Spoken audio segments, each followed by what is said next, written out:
Hello everyone, अस्सलाम वालेकुम। I hope you all are fine and doing well. हमारा आज का टॉपिक है paragraph comprehension in English. English का जहाँ जहाँ आप पेपर अटेम्प्ट करेंगे तो आपके सामने पैराग्राफ कॉम्प्रिहेंशन आएगी। ये CSSPMS सबसे ऊपर हैं। आप अभी देखते हैं मैट्रिक लेवल से, जब से SLO बेस्ड क्वेश्चन पेपर्स आने लगे हैं तो मैट्रिक लेवल से ये स्टार्ट हो चुका है। ये ट्रेंड पैराग्राफ कॉम्प्रिहेंशन आती है FSC, उसके बाद BS लेवल पे, मास्टर्स लेवल पे, और CSSPMS में तो पहले से ही कॉम्प्रिहेंशन राइटिंग का क्वेश्चन आता है जो कि 20 मार्क्स का होता है। इसकी अच्छी खासी वेटेज होती है हर क्वेश्चन पेपर में। मैंने जितने एग्जाम्स देखे हैं उसमें ऑलमोस्ट अराउंड 20% इसके एक क्वेश्चन के मार्क्स होते हैं। ठीक है, तो आज का हमारा टॉपिक है learning rules for answering paragraph comprehension question in English के क्या क्या रूल्स हैं, कैसे हमने इसको आंसर करना है। बच्चे, बहुत सारे स्टूडेंट्स समझते हैं कि हमने ये पैराग्राफ पढ़ लिया, इसकी हमने लाइंस को अंडरलाइन कर लिया, इसको ब्रैकेट में बंद कर लिया और जो नीचे क्वेश्चन पूछे हुए हैं उठा कर काट कर नीचे लिख लिया। ऐसे नहीं है, ये कुछ अलग से रूल्स हैं जिनके ऊपर अमल करने से ही आप उसको सक्सेसफुली ज़्यादा या मैक्सिमम मार्क्स उसमें ले सकते हैं। Step by step guidance for attempting comprehension question effectively with practical examples. इसमें मैं आपको पहले प्रिसाइज राइटिंग की तरह, जैसे मेरे दूसरी लेक्चर में है, पहले आपको रूल्स बताऊंगा जितने भी रूल्स हैं, उसके बाद प्रैक्टिकल एग्जाम्पल के साथ आपको समझाऊंगा कैसे कॉम्प्रिहेंशन राइटिंग की जाती है। तो आइए चलते हैं अपने टॉपिक की जानिब। सबसे पहले है जी step 1, read the paragraph carefully. आपके सामने पैराग्राफ आ गया, आप उससे सबसे पहले सही ध्यान और गौर के साथ पढ़ें कि इसमें क्या बात हो रही है। Read the passage twice to understand, at least 2 दफ़ा उसे आप पढ़ें। ठीक है, आप क्वेश्चन को देखें, आप उसके पहले टाइम मैनेजमेंट कर लें। Maximum I think around 30 minutes आपको CSSPMS में इस एक क्वेश्चन को देने चाहिए, क्योंकि 100 मार्क्स का पेपर है तो उसमें 20 मार्क्स हैं, तो आप डिवाइड कर लें टाइम। आप उसको 30 मिनट्स से कम दे के उसके साथ इस क्वेश्चन के साथ इनजस्टिस करेंगे। ठीक है, बाकी जो मैट्रिक लेवल के स्टूडेंट्स हैं उनका 18, 20, 15 नंबर का ये पेपर, ये क्वेश्चन होता है। तो सारे जो हैं आप उसको क्वेश्चन की एवरेज निकाल लें, रेशियो निकाल लें और उसके मुताबिक आप इसे टाइम दें। ठीक है, तो इसे एटलीस्ट ट्वाइस पढ़ें। सेंट्रल आइडिया लें, उससे की डिटेल्स लें, उसमें क्या बात हो रही है। कॉन्टेक्स्ट देखें, किस कॉन्टेक्स्ट में बात हो रही है। हाईलाइट की वर्ड्स, इंपॉर्टेंट पार्ट है इसका। ठीक है, आप उसके इंपॉर्टेंट जो एलिमेंट्स हैं पढ़ते पढ़ते साथ उसके नीचे अंडरलाइन करते जाएं। Number 2, understand the question. जब आपने 2 दफ़ा पैराग्राफ पढ़ लिया, फिर नीचे क्वेश्चंस पे नज़र दौड़ाएं कि इसमें क्या बात पूछी जा रही है हमसे। Identify the type of question, main idea है, स्पेसिफिक डिटेल्स हैं। इन्फेरेंस अगर आपसे पूछी जाती है, वोकेबलरी क्या क्या आपने यूज़ करनी है। Focus on what is being asked, what, why, how. ठीक है, क्वेश्चंस होते हैं, डिफरेंट टाइप्स ऑफ क्वेश्चंस होते हैं, उनमें से कौन सी टाइप यूज़ की गई है। बाज़ क्वेश्चंस ऐसे होते हैं जो एज इट इज़ आपने उठाकर ऊपर से मतलब अपनी वर्डिंग चेंज करके नीचे लिख लेना है। बाज़ में आपकी इन्फेरेंस पूछी जाती है, आप अपना आइडिया दें उसमें। आगे आपको चलकर इसमें इसी में मैं आपको डिटेल बताऊँगा कि कैसे अटेम्प्ट करना है ऐसे क्वेश्चन को। Refer back to the paragraph, questions पढ़ लिए, अब दोबारा पैराग्राफ की तरफ आ जाएंगे। Look at the relevant section of the passage. जो क्वेश्चंस थे, जो पूछा गया है, उससे रेलेवेंट कौन से सेक्शन डिस्कस कर रहे हैं उन आइडियाज़ को। हाईलाइट और अंडरलाइन की points that answer the question. ठीक है, अंडरलाइन कर लिया।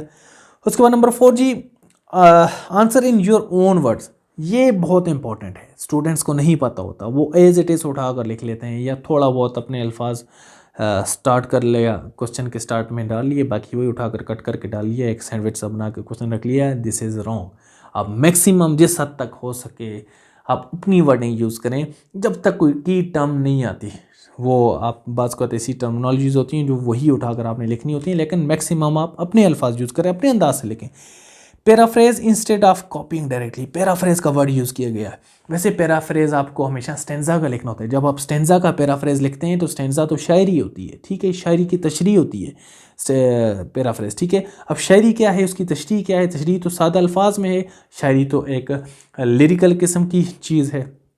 तो उसी तरह आपने इस पैराग्राफ की भी एक पैराफ्रेज लिखनी है, अपने अल्फाज। ठीक है, मेंटेन ओरिजिनल मीनिंग, लेकिन आपने जो उसकी पैराफ्रेज लिखनी है, अपने अल्फाज लिखने हैं, वो ऐसे ना हो कि आपके साथ जो ऊपर ओरिजिनल बात की गई है आप उसको बात को ही तब्दील कर लें। अपने से कुछ नहीं उसमें ऐड या ओमिट करना, वही बात करनी है जो ऊपर पूछी गई है, जो ऊपर बताई गई है। ठीक है, ऐसे होता है आपके सामने पैराग्राफ लिखा हुआ होता है, नीचे क्वेश्चन आंसर्स होते हैं, तो उन क्वेश्चन आंसर में आपका आंसर उठाकर ऊपर से आंसर आपने लेना है, लेकिन आंसर का आइडिया लेना है, वो वर्डिंग नहीं लेनी। ठीक है।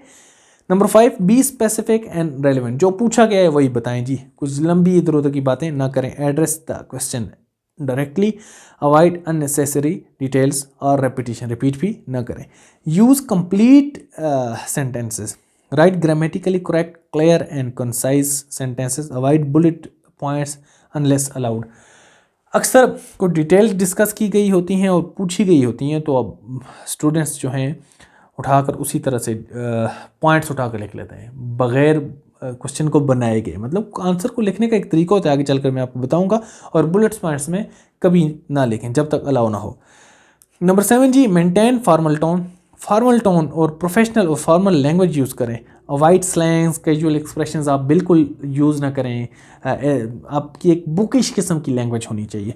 Pay attention to keywords, keywords जिनको आपने अंडरलाइन किया था वो यूज़ की टर्म्स फॉर पैराग्राफ और questions to ensure relevance, demonstrates connections to passage. ठीक है, वो जो कीवर्ड्स हैं वो आपका कनेक्शन बनाएगा, बना रहे होते हैं उसके साथ।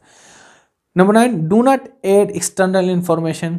यही रूल है प्रिसाइज राइटिंग में भी, यही रूल है कॉम्प्रिहेंशन में भी, कि आप अपने से कुछ भी ऐड नहीं करना। Base answer solely on passage, avoid personal opinions और external knowledge unless required.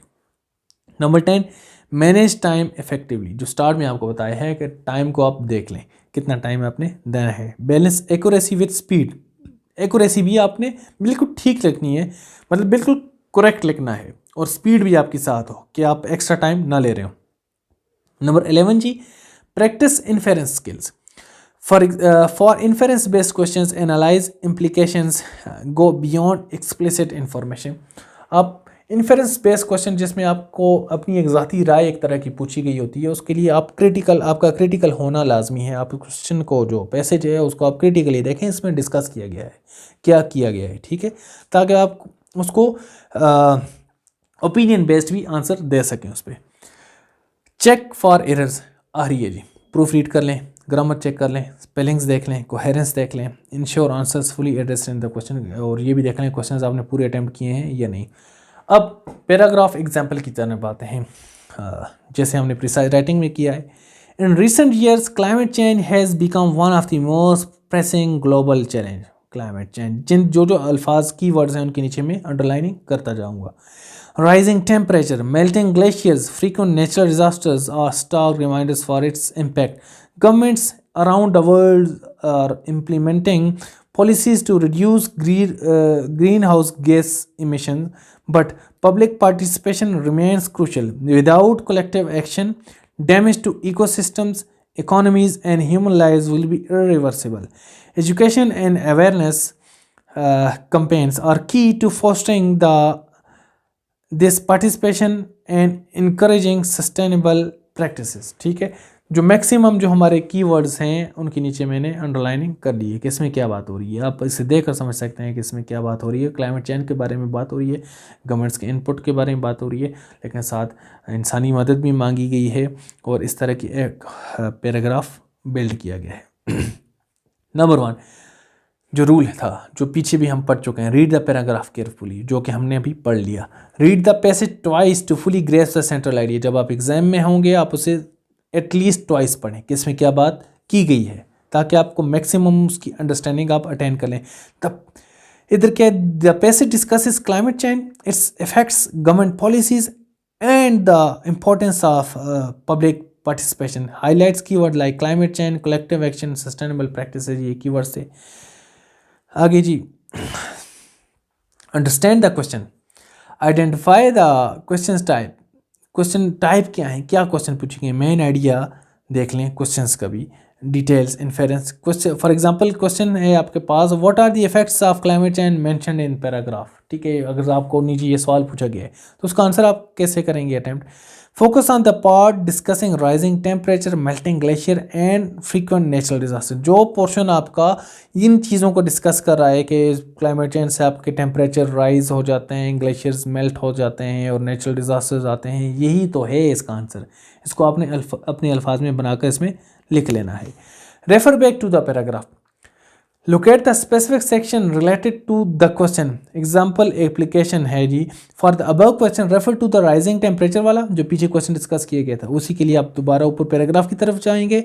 Melting glacier है, frequent natural disasters are stark reminders of its impact. ठीक है, तो ये उसका मेन मटीरियल है जो आप वहाँ से उठाएंगे। Number 4, answer in your own words. अब आ गया है टाइम आंसर देने का। Avoid directly copying, directly copy ना करें, पैराफ्रेज अपनी तरफ से पैराफ्रेज उसको बनाएं।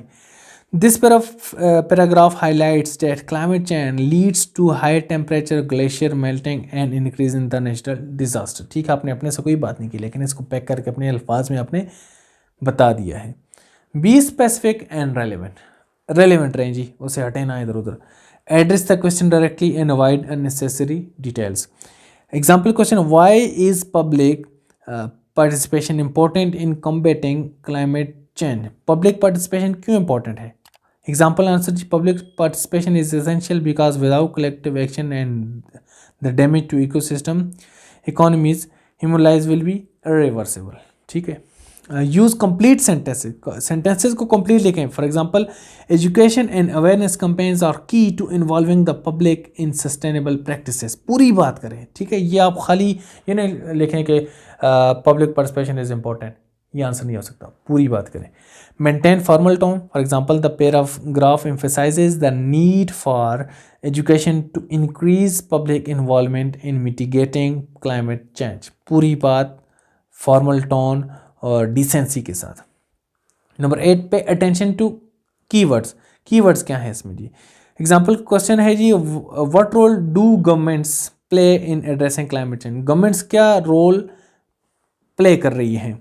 एग्जांपल आंसर जी, governments are implementing policies aimed at reducing green house gas emissions. ठीक है, जो कीवर्ड्स हैं वही उठाकर आपने नीचे मॉडिफाई करके आंसर दे दें।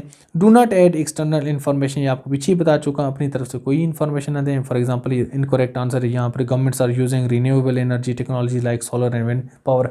सोलर एंड विंड पावर की बात ऊपर ओरिजिनल पैसेज में की नहीं गई, तो आप अपने से क्यों लिख रहे हैं? ओरिजिनल इसका करेक्ट आंसर होगा, governments are implementing policies to reduce green house gas emission. ठीक है,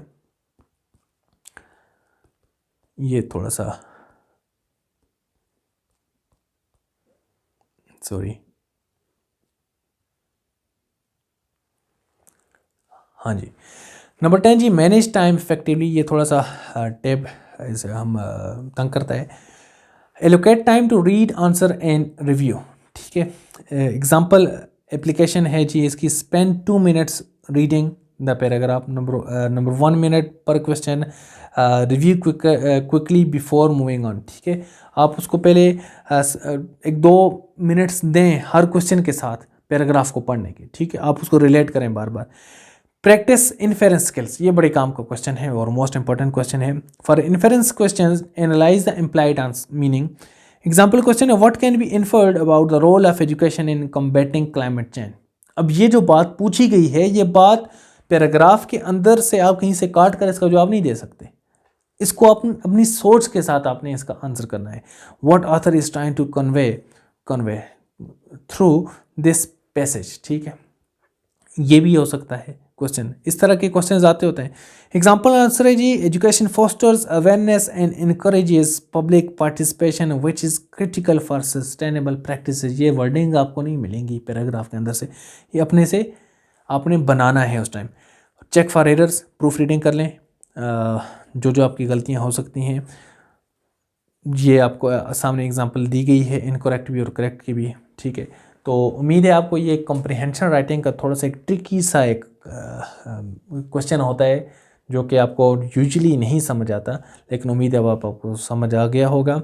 तो हमारा ये टॉपिक कंप्लीट हो चुका है। प्रिसाइज राइटिंग आप जाकर प्लेलिस्ट में देख सकते हैं। हमारा आज का टॉपिक कंप्लीट है। मिलते हैं किसी और टॉपिक में, तब तक के लिए अल्लाह हाफिज़।